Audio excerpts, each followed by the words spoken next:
সুবহানাল্লাহ আলহামদুলিল্লাহ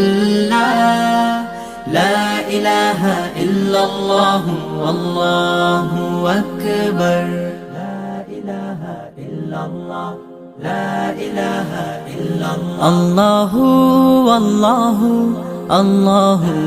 আল্লাহু আল্লাহু আল্লাহু আল্লাহু আল্লাহু আল্লাহু আল্লাহু আল্লাহু আল্লাহু আল্লাহু আল্লাহু আল্লাহু আল্লাহু আল্লাহু আল্লাহু লা ইলাহা ইল্লাল্লাহ গুনাহগার বান্দা মোরা ক্ষমা করে দাও গুনাহগার বান্দা মোরা ক্ষমা করে দাও